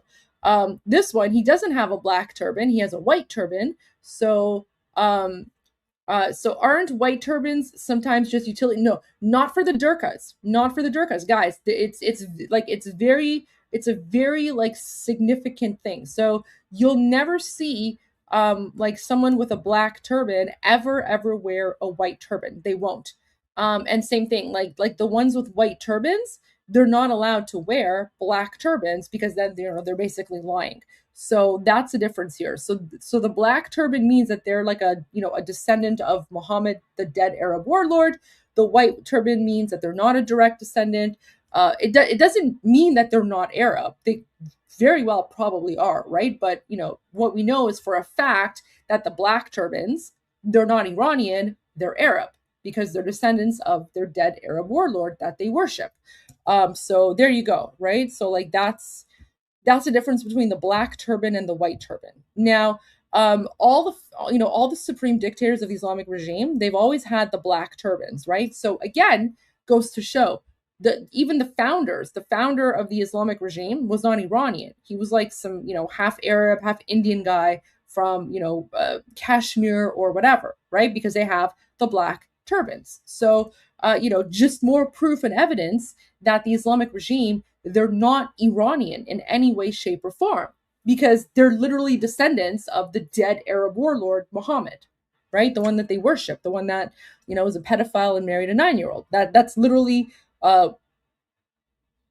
what they say they come from. So this is what I mean when I say that they are foreign invaders and they're occupiers, right? They're not even Iranian, and they're not even hiding the fact. They're literally like, look at this. Look at this. Like, they're not hiding the fact that they are descendants of a dead Arab warlord. In fact, they're proud of it, right? Because for them, they have conquered Iran, and Iran is now become the prize of Islam, right? It's jihad. It's jihad. So there you go. But so all the different factions, right? So I was basically saying, so you got like Jalili, and so you have this guy here, he's one faction. You have General Skidmark, he's another faction, and he's having some issues because this one here, Abdullahi, the leader of Khatamul Anbiya, this one, he is loyal to Ghalibaf. You have the chief executioner, you have like Arakchi, and then of course you have like the so-called president. You would think the president would be in charge, but he's literally just like a nobody. Again, because the Islamic regime, right? It's a totalitarian dictatorship. So all of these like institutions, like all these various like legislative or government branches or names or whatever, it's irrelevant. It doesn't mean anything because it's all fake. It's not like a real system. It's all just an authoritarian regime, and it's pretty much like whoever's in charge calls the shots, which is why, for example, Ghalibaf, who is the Speaker of Parliament, is actually more powerful and more influential than Pezeshkian, who's the president, right? The president in quotations, because it's all fake, literally all fake, right? So anyways, going back to the final video that I want to share. So, the game of Durka is now heating up and intensifying because now these Durkas here, okay, so the ones who are part of state media, they're now attacking Arakchi. That is not good. Well, I mean, for them. I mean, for us, it's really good because this is showing the internal, the internal infighting is, bubbling up to the surface. So we're able to see that, which is pretty much confirmation that the Islamic regime is crumbling.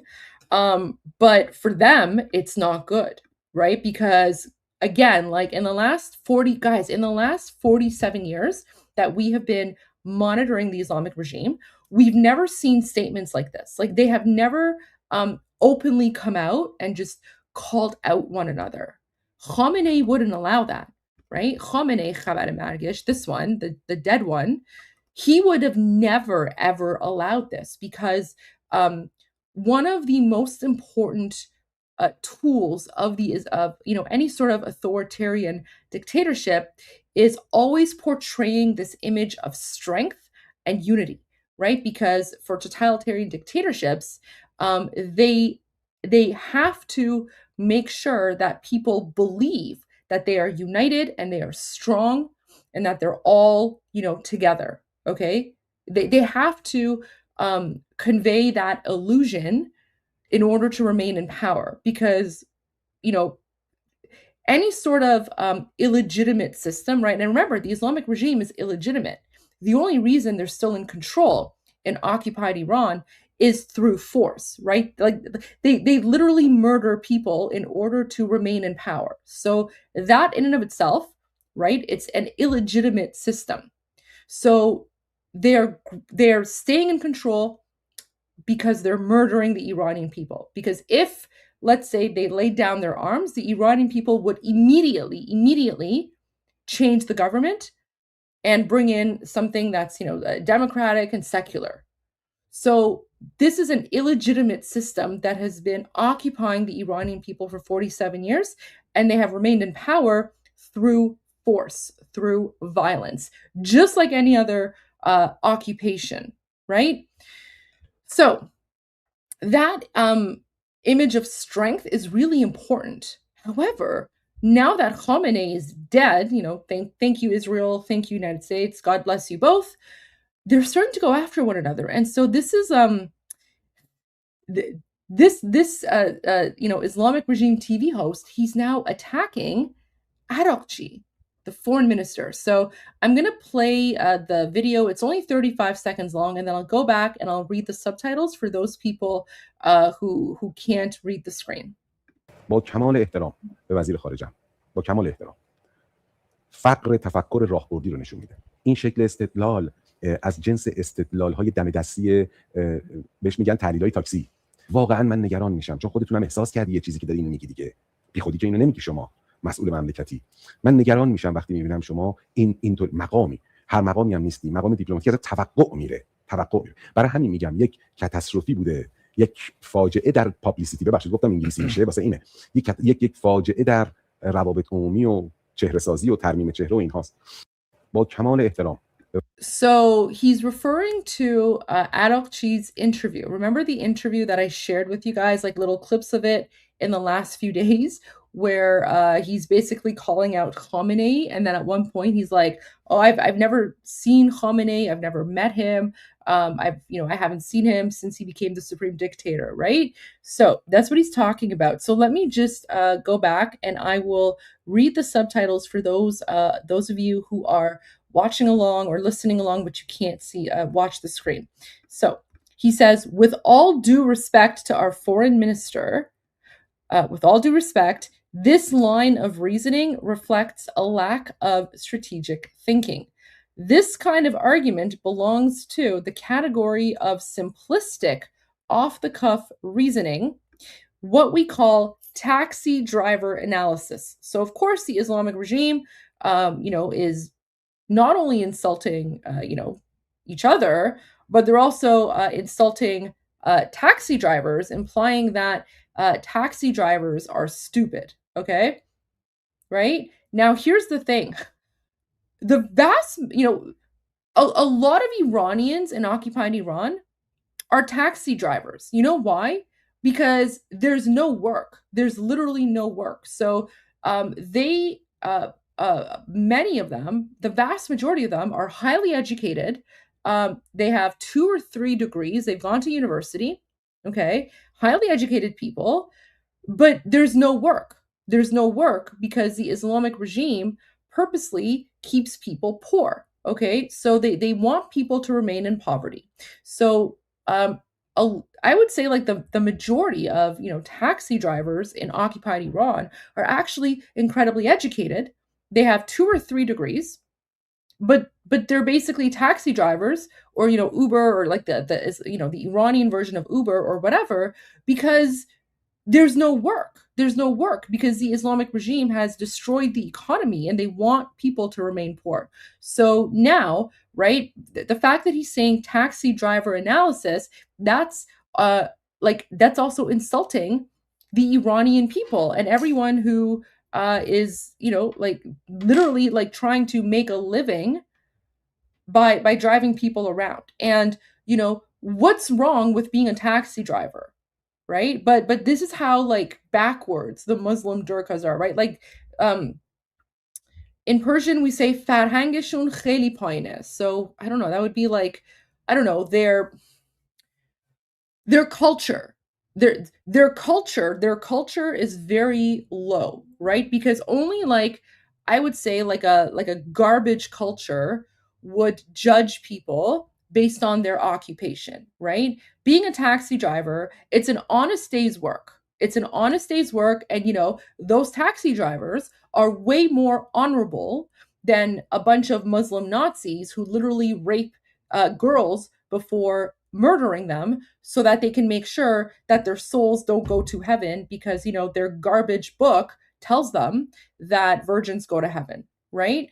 So I don't know about you, but I would take one taxi driver over 1,000 of these durkas any single day, right? So I just want to point that out, but just keep that in mind. Like these people, it's just they're like everything about them is garbage.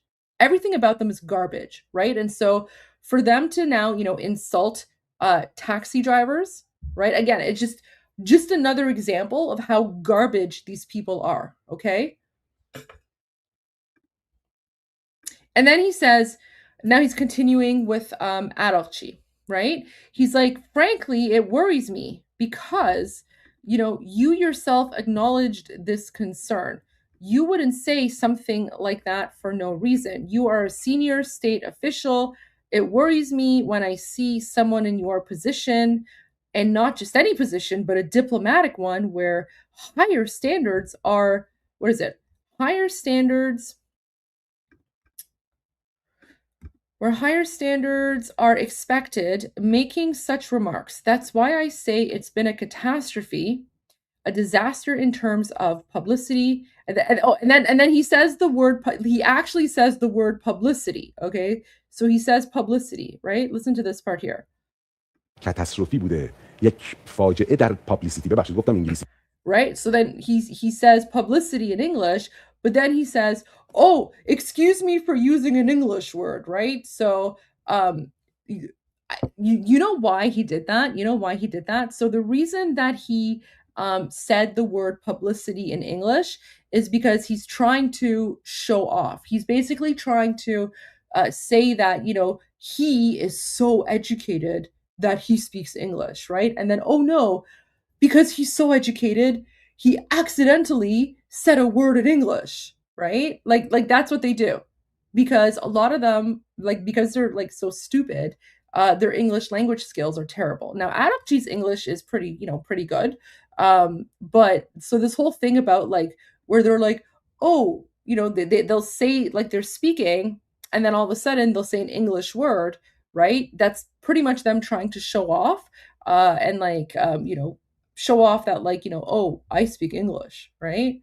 یک فاجعه در پابلیسیتی. ببخشید گفتم انگلیسی. And then as soon as he says publicity, he's like, oh, excuse me for learning excuse me for using an English word, right? As if using an English word or speaking in English is like a crime or something, right? And then he says it's a disaster in public. He says it's a disaster in public relations, image building, and reputation. So yeah, so he's criticizing the foreign minister and saying that that interview was terrible for the Islamic regime. So as you can see, things are definitely intensifying, and they are getting worse when it comes to the Islamic regime. Hopefully, I mean, I don't know. Hopefully we're, getting to the beginning of the end. I feel like that's where we're getting, but I think the next 24 hours, especially when it comes with the conflicts and the current boom booms, that will definitely guide my analysis, because now it's pretty much been 2 weeks since the boom booms started. So let me go to your questions and comments now, everyone. So our first super chat is from PC. Goldie, why has the DO why has the so-called ICC not indicted any of the IRGC criminals? That's because the ICC, the International Court of Justice, is corrupt. And the International Court of Justice prefers to support the communists and the Durkas and the terrorists over the people, and basically just follow the money. So that's why I say all of these international organizations are pretty much corrupt. They've fallen into the wrong hands, and the ICC, like it's wild. I mean, they're corrupt. It's literally corruption, right? And shame on the ICC. And PC Love, I'm so tired of how they go after Israel all the time, ignoring real criminals like Iran's illegal regime. I listen, I 100% agree with you on that, right? I mean, all of these organizations have pretty much been taken over by these Durkas, by these communists, by these terrorists, by these anti-Israel Jew-hating psychos. And like they'll go after Israel, but they won't go after the Islamic regime. And that's why, to me, like the ICC is and remember, I literally said this on TV. The reporter asked me, well, what do you think about what the United Nations is saying about America striking the Islamic regime? And I pretty much responded with, the United Nations is a garbage organization. Like guys, I literally said that on news, on the news. Here, let me pull it up for you, because I have the clip of it. This was actually from my interview with Newsmax about a week ago. So here you go. Let me pull this up for you guys. So let me go here really quick. And the answer that I give about the United Nations, literally the same exact answer that I have for the International Criminal Court. So here you go, guys. So, Goldie, the United Nations Secretary General is worried about the military strikes in Iran. Take a listen to what he's saying here about it. The Secretary General remains deeply concerned by the continuing military escalation between Iran and the United States of America. He's particularly concerned about attacks on civilian infrastructure in Iran and across the region. Such attacks are unacceptable. So that was the deputy spokesperson. Now, he doubled down on saying that diplomatic efforts will bring peace, not military action. I mean, doesn't the UN realize that the administration has tried that already? It doesn't seem to be working. And is it fair to call these attacks unacceptable? Well, I think the United Nations is actually a garbage organization. It's basically just a scam to promote communism and terrorism around the world. Where was the United Nations when back on January 8 and 9, the Islamic regime massacred over 54,000 innocent unarmed Iranians? Why did they speak out then? Why are they speaking out now? We Iranians, we know that the Islamic regime, they've taken Iran hostage. And according to the Geneva Conventions, anyone who uses a civilian infrastructure for military purposes, that becomes a legitimate military target. So all I can say is shame on the UN. defund the UN. It has become a garbage, useless organization. I think 30% of it is funded by American taxpayer dollars. And so, I think Americans really need to ask themselves, why are they allowing, their tax dollars go to a global organization that is literally carrying water for terrorists? Ultimately, you cannot negotiate with terrorists, and I think this is a dark day for the United Nations, and shame on the UN. There you go, guys. And if you noticed, as soon as I said that, the panelist that I was with, he Such started attacks laughing. are unacceptable. Look at this. So that was the deputy spokesperson. Now, he doubled down on saying that diplomatic efforts will bring peace, not military action. I mean, doesn't the UN realize that the administration has tried that already? It doesn't seem to be working. And is it fair to call these attacks unacceptable? Well, I think the United Nations is actually a garbage organization. It's basically just there you go. You see him laughing, right? Well, I actually think the United Nations is a garbage organization. There you go. You know what? I should make like a mug or a t-shirt that says the United Nations is a garbage organization, right? I think that would be pretty popular. Well, I think the United Nations is actually a garbage organization. It's basically just a scam to promote communism and terrorism around the world. There you go. So that's pretty much all you need to know about the UN. It is literally a garbage organization. So, PC, to answer your question, the ICC, it's the same thing, right? It's the same thing. It's a garbage organization.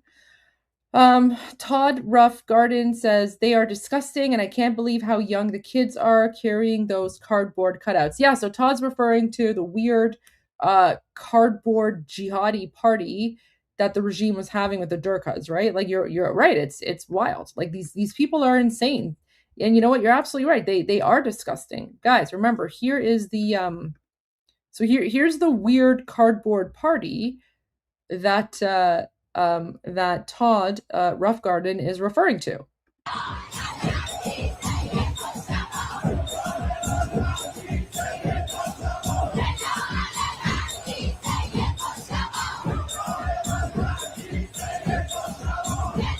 There you go. So literally a bunch of insane Muslim Nazis.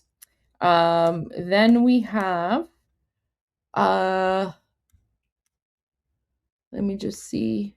So our final super chat and question and comment is from Jonathan Mason, who says, hardliners brand former President Mohammad Khatami a traitor.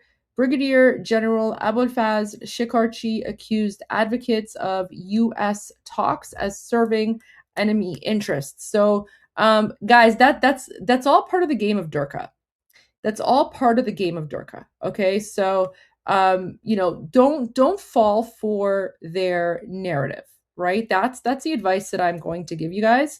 So let me just pull this up here for you guys, so I can just share this. So, like, do not fall for the game of Durka, because one of the ways that the Durkas have remained in power is that over the past several years, right? Remember, this was when Khamenei was still alive. Okay, so they would purposely have these fake disagreements, okay? And then they would label each other like a moderate or hardliner or whatever. Those terms are meaningless. The only reason that they would label themselves this way is because they wanted to fool non-Iranians. They wanted to fool the rest of you into thinking that if non-Iranians support certain elements within the Islamic regime, then maybe like because this person is more moderate, we can actually get them to reform the Islamic regime. Okay, now you're mentioning Khatami. Okay, so let's take a look at Khatami. So guys, we're unlocking. We are, and first of all, Jonathan, thank you so much for the super chat, because this gives us the opportunity to unlock another Durka. Okay, so we can unlock another Durka on our Boom Boom bingo sheet. Khatami is here. That's Khatami. Does he look like a moderate to you? Is that the face of a moderate? Right? The guy is literally a turban head, and not only that, he's a black turban head. He's one of the invaders. So those non-Iranians who either don't know what Khatami looks like, or they don't know the significance of the black turban, right? They'll just be like, oh, okay, maybe he's more moderate. No. The guy's literally an Arab colonizer, okay? He's an Arab colonizer. He's one of the descendants of the dead, Arab warlord Muhammad, right? There is nothing moderate about Khatami. Khatami is, actually, he's even worse. He is so dangerous. You know why? Because Khatami, he fooled the Iranian people during the Green Revolution. He fooled the Iranian people because remember, Iranians were trying to rise up. He said to them, "Oh, he was like, guys, we don't need regime change. We just need regime reform. We can change the system from within." So then people voted for him thinking, that he was going to reform the system and get rid of hijab and like free the people and all of that. And then what did he do as soon as he came to power?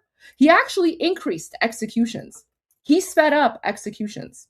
So all of this, rhetoric that you're hearing about, the hardliners versus the moderates, it's nonsense. It's all nonsense. They're all Muslim Nazis. And, Jonathan, you have to remember, if their lips are moving, they are lying, right? If their lips are moving, they're lying. So if you're now starting to hear this sort of rhetoric or narrative about, oh, Khatami, he's more reasonable, blah, blah, blah, he's against the hardliners. So they're trying to use the same tactic that they've used in the past, where they want people to think that, oh, there's more moderate elements, and that, these moderate elements, they're going to come and they're going to reform the system and people want them. No, it's all a trick. And the reason that they're going back to Khatami right now is because they're banking on the vast majority of non-Iranians not knowing who he is, not remembering who he is, and not knowing how he betrayed the Iranian people back during the 1997 to 2005, right? So Khatami is just as evil, if not even more, okay? So he's another tool in the toolbox that the Islamic regime has to try and remain in power, okay? And they're literally becoming desperate, which is why you're starting to hear more about this sort of fake infighting between hardliners and moderates. But remember, the guy is literally an Islamic regime cleric, okay? There is nothing moderate about him. There is nothing he's even worse. He's even worse than the rest, right? Arab Muslim colonizer. He's not even Iranian. He's a descendant of their dead Arab warlord Muhammad. So, just keep that in mind when it comes to the rhetoric. But that this was an excellent comment, and I do appreciate this because it gives me an opportunity to share the information and context with all of you. Because again, I sometimes I forget that certain things that I know or that we Iranians know, and we just sort of take for granted.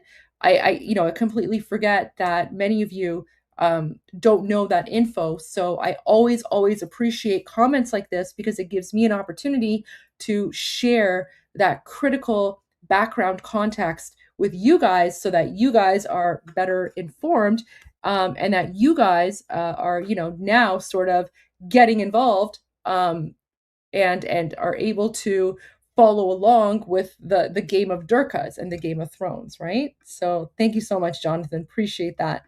Amir the Cricket, Thank you, Goldie, for rightfully roasting the useless UN. Yeah, absolutely, 100%. I mean, the United Nations is a garbage organization. They unfairly attack and criticize Israel all the time, and yet they've never issued like a statement against the Islamic regime, right? Like, why isn't the ICC or the ICJ going after Khamenei, right? Like, it's a garbage, useless organization, and I don't have the United Nations initially, like, it started out with a noble intent, but then of course the Durkas and the jihadis and the terrorists took over, and the whole thing pretty much went to hell. Okay, guys, I wanted to thank all of you for where'd I go? Guys, I disappeared, but I'm back. So I wanted to thank all of you for tuning in to tonight's evening edition of Iran Revolution Live. Guys, it's getting a little late. I'm not going to be doing my evening edition of The Goldie Show, just because I am a little bit tired, and I know President Trump is now going live for the White House Correspondents' Dinner. So I'm going to call it a night.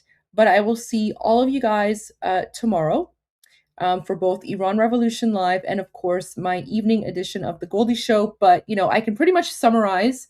I can summarize what I would say in The Goldie Show if I was live streaming it. So, bonus, 30-second The Goldie Show analysis on Iran Revolution Live. The boom booms are escalating. I feel like it's the beginning of the end game. That's where it seems things are going, because the boom booms are becoming even more intense. Tusi showed the footage, but barring some sort of drastic policy shift from the American side, I don't see this conflict ending anytime soon. In fact,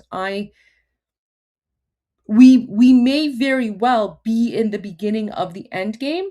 We just won't know that until it's done, right? Because hindsight is 2020. So we can't make that call right now. But again, it does look that way. It does look that way. So, all right, guys, thank you everyone for tuning in.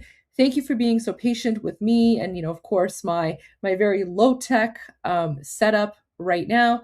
But like I've always said, no matter where I am in the world, as long as I have my laptop and internet connection, I'm going to speak out, and I'll broadcast it on live stream. Committed to both the Iranian people and the fight to free Iran from the Islamic regime. And of course, I'm also committed to giving all of you my geopolitical analysis as a former politician. So, guys, thank you everyone for tuning in tonight.